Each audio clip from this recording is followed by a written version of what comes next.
Hola, mi nombre es Paula Pinto. Mi nombre es Paola Bayona. Mi nombre es Laura Piñeros. Mi nombre es Laura Laza y somos del grupo 12.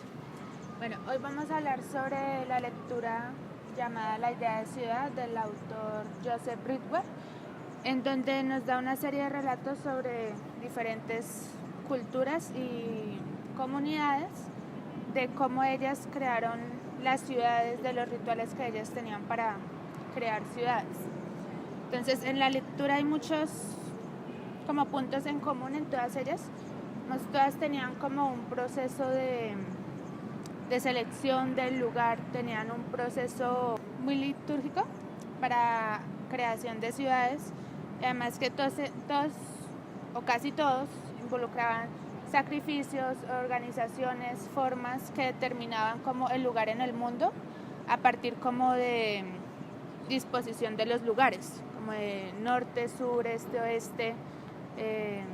Todos tenían en común que habrían espacios dentro de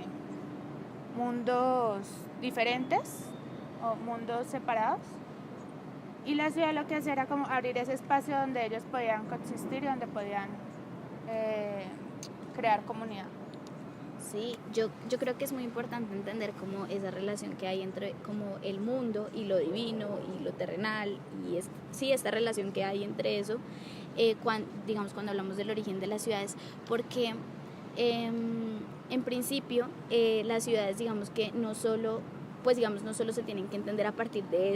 estas creencias que ellos tienen, sino que primero esto creó una comunidad, o sea, como que todos tenían un punto en común en su cultura, en donde decidieron creer en este tipo de cosas, y por ende crearon una comunidad, y esta comunidad generó una aldea que determinaba una organización,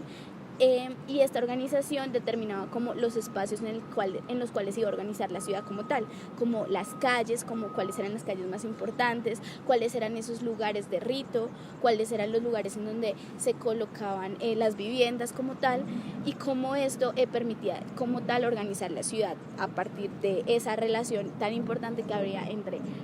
lo divino, lo terrenal y como el hombre como tal.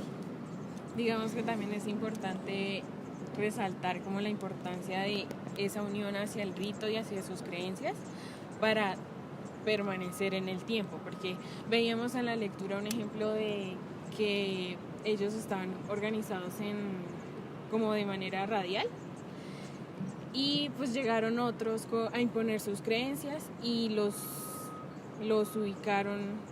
los organizaron su ciudad y su comunidad de acuerdo a un cuadrado, y ellos al ver esto como que perdieron sus creencias y con un poco el sentido de su vida, de su ciudad, de lo que hacía que esta funcionara. Entonces,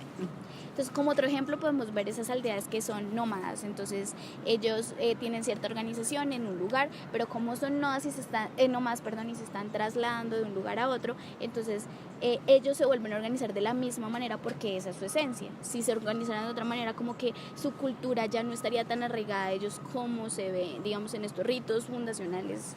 desde el principio. No importa si eres nómada o sedentario, sino que si se funda en cierto lugar va a actuar de la misma manera. En la lectura también nos decía que había otro tipo de ritos que ya eran un poquito más sangrientos, un poquito ya más que tienen que ver con el sacrificio, y es que en algunas culturas, mataban a una virgen o al toro o a parejas y todo eso, pero algo que es como interesante es ¿qué hubo para que se acabase ese tipo de ritos, ¿no? O quizá en algunas partes del mundo se siguen realizando, pero yo creo que más que terminarse, digamos que hubo una transfiguración, porque digamos que ya en estos días, más en el sentido occidental,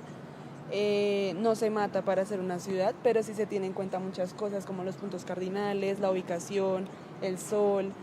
la esencia de la comunidad en algunos casos. También vemos como otra transfiguración o otra modificación a la ciudad, y es que ahora se expanden, ¿no? Y a veces se expanden no de manera como legal o porque la comunidad lo quiera, sino que surgen hacia los lados. Y pues ahí ya no se tiene ese sentido de cultura, o digamos que se pierde el rito al sentido de crear una ciudad desde cero y como que todo el mundo esté de acuerdo a cómo se va realizando esto. como que empiezan a adecuarse a lo que ya existe. Eso.